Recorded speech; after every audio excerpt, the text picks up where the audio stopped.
if you open your mind and stop thinking someone owes you something. Just want to discuss some of the emails I got this weekend that prompted this video. There's a lot of stuff that's going on. I understand that the economy sucks. My personal opinion, unemployment's 20%. They're saying it's 9 point something, but when you count in the people who stop looking, the folks who are what I call marginally employed, they have a part-time job, or I think it's like 20%. I really think it's already like that. And things are moving along, but a lot of bad stuff starting to happen. Gas is just going up. I mean, it used to cost, what, $38 to fill up my car? It's $55 to fill up the car, same car.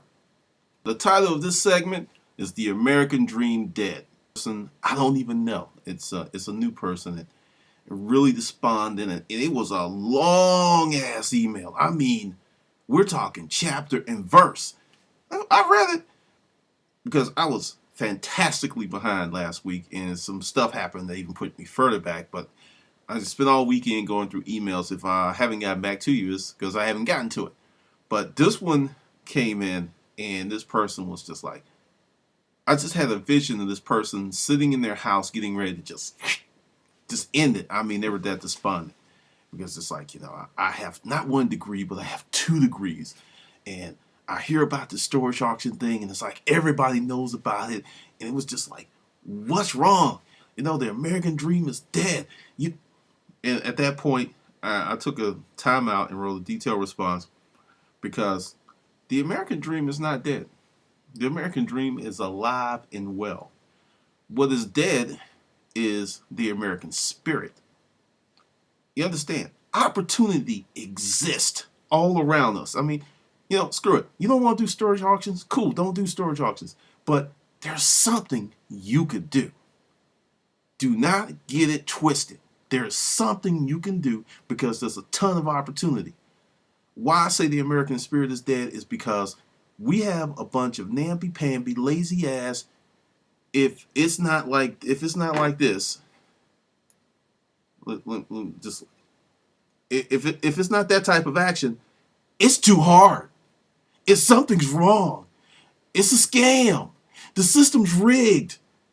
I grew up in an era where there were consequences for fucking up. If you did poorly in school, your ass got left back. There was none of this no child left behind bullshit. None of this outcome-based education.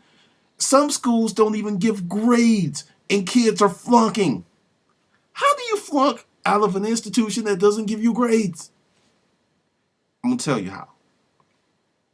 Lazy, unmotivated, lack of initiative, don't give a damn. That's it.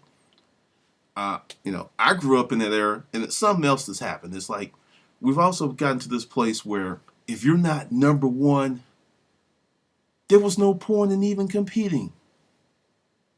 I mean, seriously, that is how this thing is going.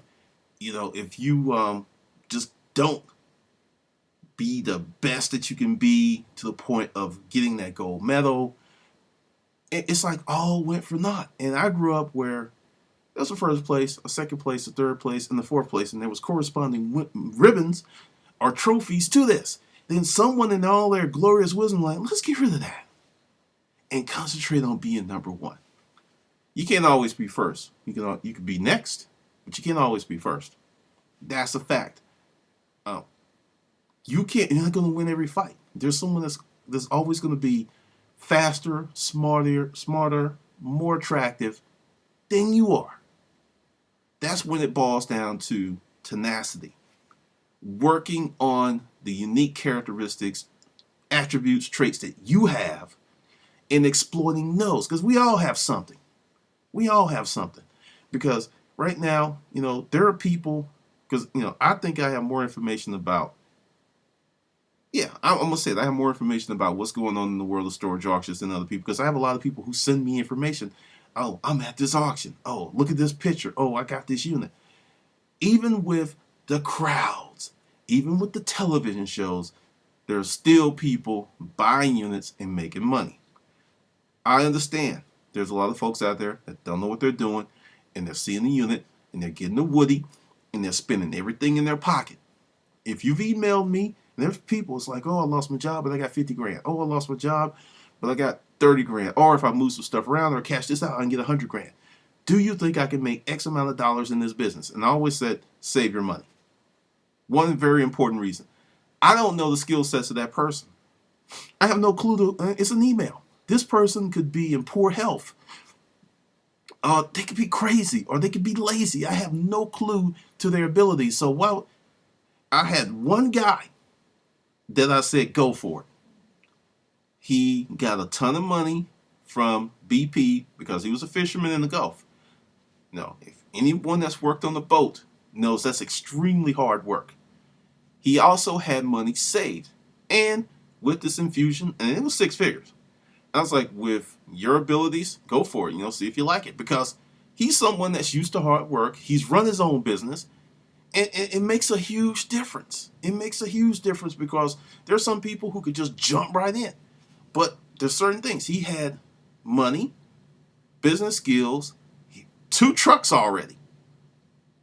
Yeah, I think, either him or another. But he already had a lot of stuff already. So it was a totally different groove.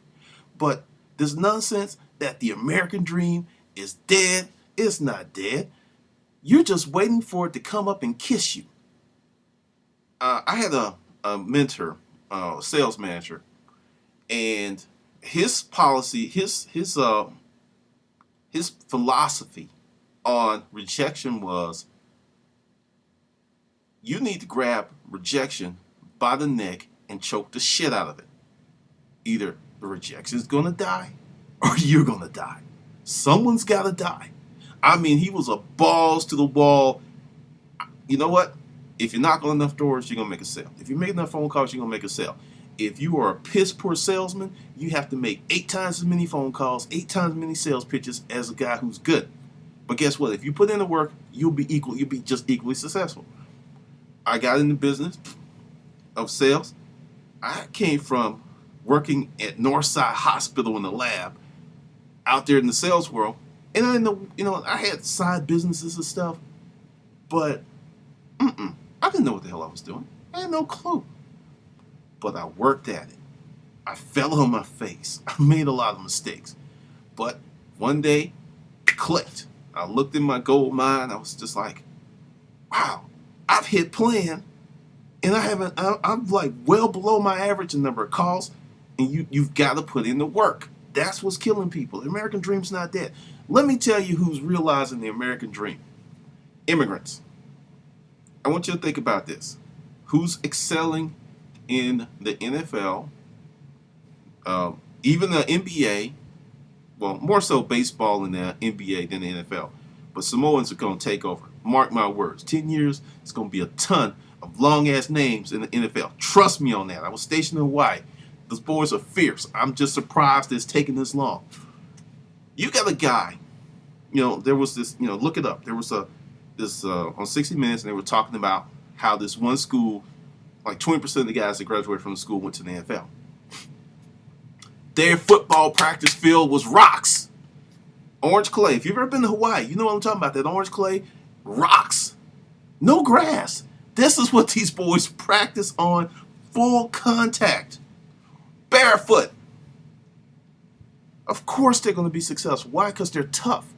You have someone who comes from another country. The love of my life is a teacher. And she's noticed this with Asian students. They can come here, I'm talking not from another city, but from the motherland, from the old country. And within months to a year, they may not speak English well, but they're knocking out their schoolwork. She's a science teacher. They're doing it. And the thing is, they work their asses off. There's all this stuff. Oh, immigrants get special preference. I have hired a lot of immigrants. Some may have been illegal. I don't know. I didn't get into all that. It was a different group back then. But the work ethic is totally different. Totally different. I've had Americans working for me do something, then, oh, wait, what? You want me to do something else? I've got Jose, Jaime, Manuel, bam, bam. bam, it's popping. I'm actually glad to pay them and looking for them. Next time I got work, I'm calling you. And that's the thing that's killed us, because we have gone from a country that had a great philosophy to this bloated beast where people feel entitled to the best of everything with no fucking effort whatsoever. None. Just, I breathe, therefore I should get. It's that much. And, it's like, well, Paris Hilton doesn't. I'm sorry, you didn't get lucky and get into the proper gene category, because Paris Hilton got lucky that someone in her family was a hell of a business person, and they built this fortune, and she gets part of it. Life ain't fair. But you're not Paris Hilton. You're not any of these people. You're a regular Joe Blow that has a ton of special skills, but because you're fucking lazy, you don't want to work, you're looking for the easy way out, you think the American dream is dead. It's not. It's not even close to that. Not even close. This whole thing that I'm doing, the Urban Pack, right? This is a brand new business that I started in a recession. And it's been profitable since day one. Let me say that again. This is a business started in a recession. I sell books and information. Books. And so this whole thing, it's not dead. You're dead. You need to wake up, stop bitching, stop whining, stop going, oh, woe is me, and take control of your life. What is taking control of your life? Number one, you got to handle your money, or your money's going to handle you. There's no way around it. I don't care if you make 25 grand a year, 250. If you blow your money, you're screwed. You become a member of what I call the Indentured servitude class. People who are slaves to debt. It totally changes your life. It totally cancels out a lot of your options, and it screws up your freedom. You can't take a day off unless it's vacation time.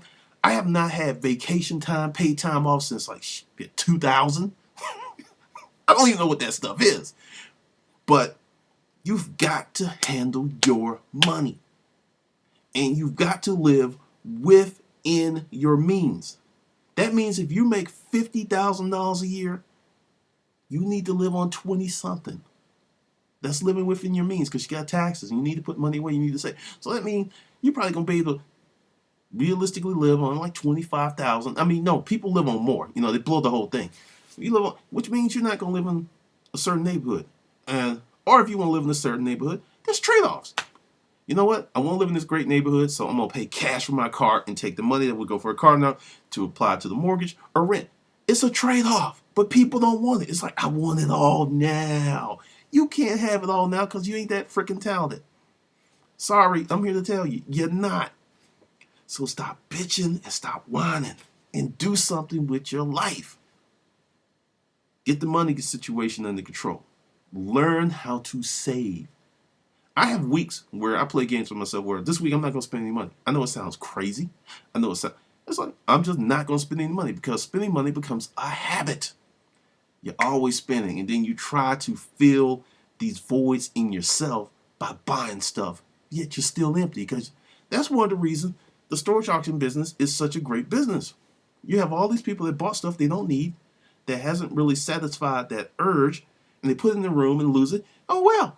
Oh, they bought it on credit, so they didn't pay for it, so no big loss.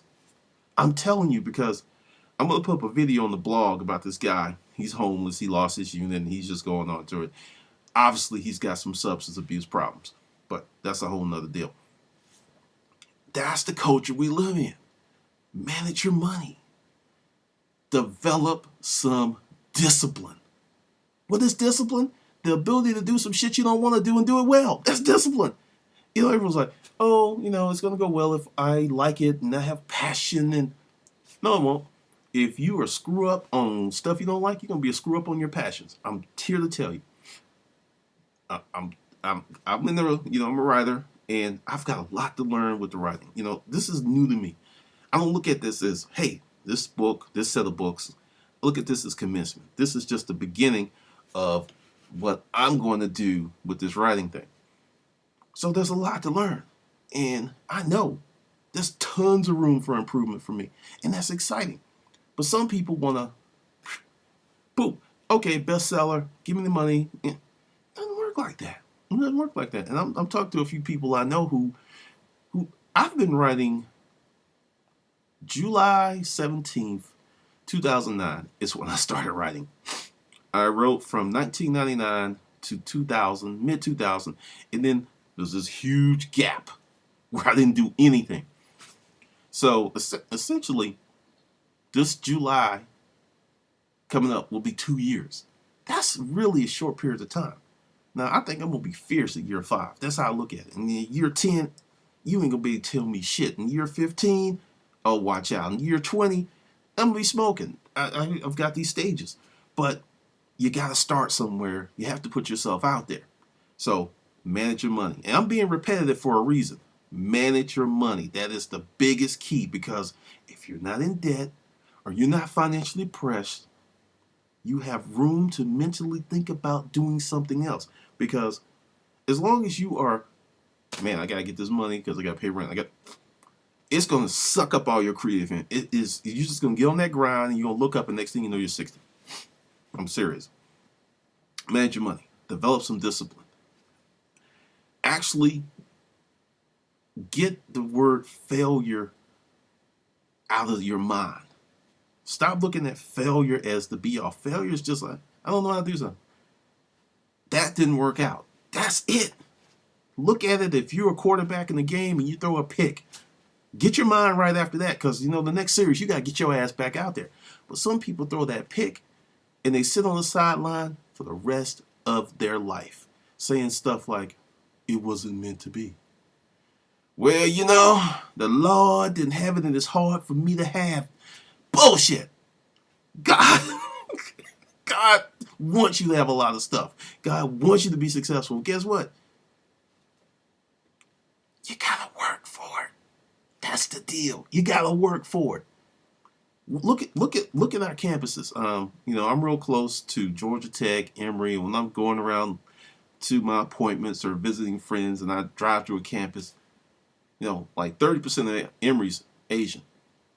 Now, I went to University of Chaminade in Honolulu, which was like 90% Asian. So when I talk about they work their ass off, this is something I've saw with these own two eyes. I'm like, it's different. I had a friend, Peter, and we're supposed to study, and he comes a little late, and he said, "Man, I'm really slacking." I was like, "Wow?" He said, "I took yesterday off." I said, "Okay, where are you slack?" He said, "No, I took yesterday off. Usually I study 7 days a week. I hope this doesn't affect my GPA." He was a little depressed about that, but he was Chinese. Chinese people don't play about that stuff. Their parents don't. No. This. Your brother be home. Get your ass in there and study. They're not care. But that's called consequences for piss poor behavior. That's what happens. So all this stuff about the American dream being dead, it's the American spirit. If you rejuvenate your experience, or if you need to have a reincarnation of your spirit, it's out there. Just like I said, look YouTube. There's kids on YouTube who are making 6 figures because one day they sat in their bedrooms like, you know what? I'm going to start playing around on YouTube. Look, hey, here's the camera. Look at me. I got my panties on. Oh, no. Folks, clean up your damn bedrooms. I'm tired of seeing videos with the laundry hanging out the hamper or the bathroom. Just clean up. Damn, it ain't that hard. But like I said, people here on YouTube are making money because they took a chance to do something. YouTube's only been around since 2006. No, 2005, 2006, something like that. And I think the partnership program came out in 2008. This is 2000. It's only been out 3 years. There's tons of ways to make money. Get rid of this entitlement. Start thinking, what can the world do for me? Start saying, what can I do for the world? The more people you serve, the more money you will make. I've seen it several times. When you get what I call, it's about me, it's about me, it's about me, you may make money short term, but it's not long term money because people hate your ass. They don't want to give you any more money. I've worked with salesmen that got that first sale, but they could never get a referral and they could never get the second sale because the customer was just like, I hate you. I totally hate you. one person in particular. But that's the deal. Understand, the American dream is alive and well if you are willing to pay the cost of success. It's just that simple. All right, this is Glendon. We're making money with storage unit auctions.